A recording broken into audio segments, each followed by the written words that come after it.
Welcome to the best of California. I'm your host, Pat Pattison. Are you ready to discover the Old West here in California?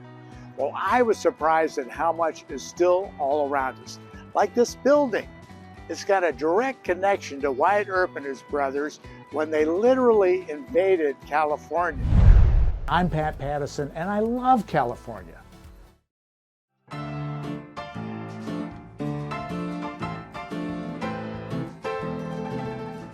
So, an incredible story of the Old West in California. I'm here with Dr. David DeHaas, who along with Don Chaput wrote this incredible book, The Earps Invade Southern California. And I love this book. I've read it.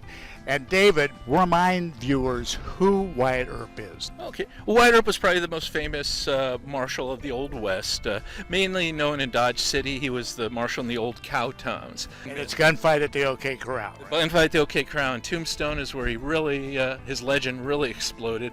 The thing that's interesting about this story is it turns out he spent much more of his life in Los Angeles, Santa Monica, and Malibu, and Beverly Hills. Tell me about the Old Soldiers' Home, which is over on the VA facility. Tell me the origin and how they got involved with that. After the Civil War, there were a lot of disabled veterans, and they fought for the country. They had nowhere to go, nowhere to live. They couldn't support themselves. They couldn't work anymore.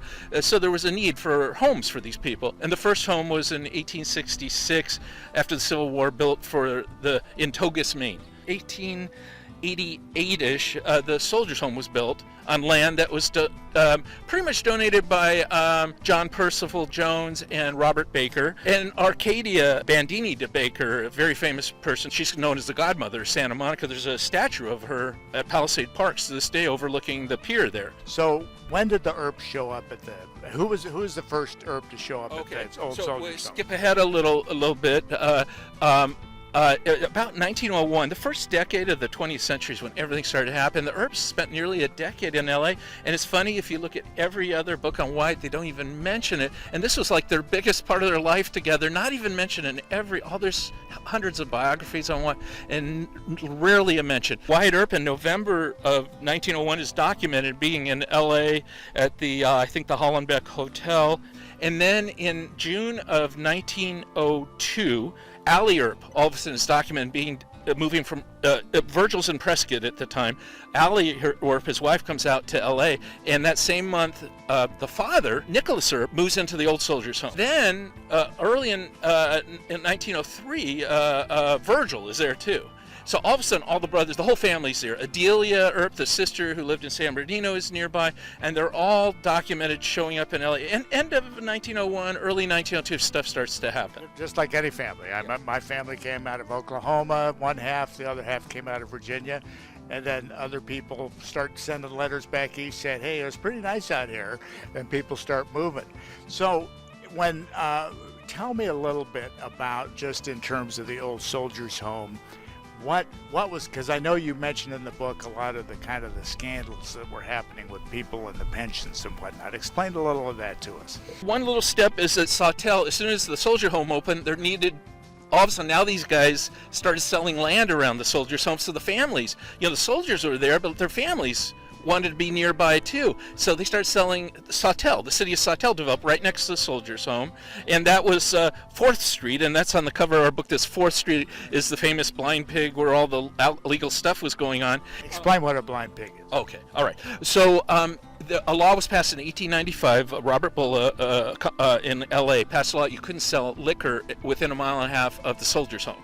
So as soon as they made it illegal to be there, all these bootlegging operations opened, and it's really funny. Speakeasies before there were speakeasies. And we call our book a Guys and Dolls West Coast style. And I don't know, you were probably around when the old play, the Broadway musical Guys and Dolls, and then the movie with Marlon Brando and Frank Sinatra was one of my favorite growing up. The music's beautiful, and because it's exactly the same story.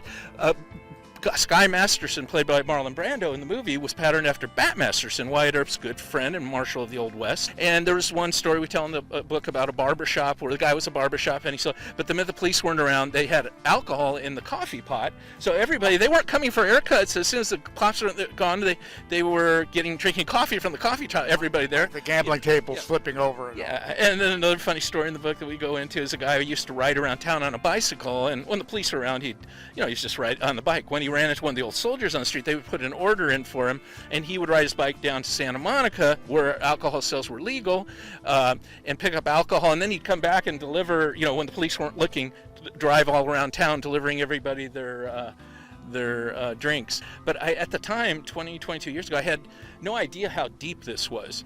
And then the thing that got us going is my co-author, Don Chaput. He's published a ton of books. He's a great researcher, and he's known as Virgil Earp's biographer. He wrote the seminal book on Virgil Earp. So when you do that, you get a lot of family members writing to you and asking you questions, and he got a question from somebody after he wrote the book that he found in a dump site in Goldfield, Nevada, where Virgil died. Somebody found in the dump site there a token that said V.W. Earp on one side, Sawtell, California, and then on the other side, good for 5 cents or whatever. Well, V.W. Earp is Virgil Walter Earp. That's Wyatt Earp's brother. And all of a sudden, even though Don was Virgil's biographer, he didn't know that Virgil really spent a lot of time there. We knew that the father was there. We knew that the brother Newton was there. We knew that James occasionally appeared, but all of a sudden it turns out Virgil was there too. And then we looked into it further, and we found all kinds of documentation that Wyatt was there, so all the brothers were there. It was your Rosetta Stone. Yeah, it was the first decade of the 20th century. They were all there. And were the Earps famous back then? I mean, was the story of Tombstone and Wyatt Earp, would they be, I noticed some of the Wyatt Earp coverage is in the newspaper. Were they pretty famous? The Earps were known around the West back when they were alive, back when it wasn't when the book came out in 1930. The books came out in the 1930s, and when the movies came out in mid-1930s. And so that's our look at the Earps Invade Southern California. Get the book. Thank you, Dr. David DeHaas. Are you ready for a more creative and fulfilling second act? I know I was. So I wrote a book about it, Creative U-Turn, 9 Steps to Your New Creative Life and Career. It outlines my journey of leaving corporate America at age 55 to become a TV host, actor, and a senior model.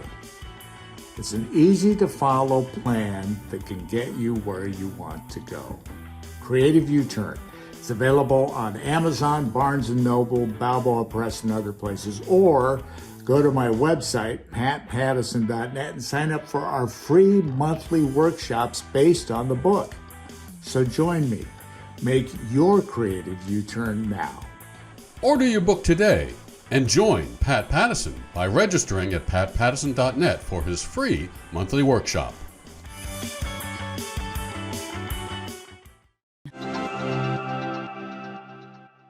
So the secret behind the Old Soldiers Chapel, it's 2 churches. It's got a big wall down the middle. Catholic on one side, Protestant on the other. They could hold services at the same time and not hear each other. Wyatt Earp's father's memorial was held here when he was a resident of the bigger Old Soldiers home that used to be here on this facility. Now it's the modern VA, incredible facility, and the National Cemetery. All part of our Old West legacy here in California. You got to look for it, and we got to save this building. I'm Pat Pattison. See you next time. And that's this episode. Remember to like us on Facebook, subscribe to our YouTube channel, and tell us why you're the best of California, and we'll come cover you. See you next time.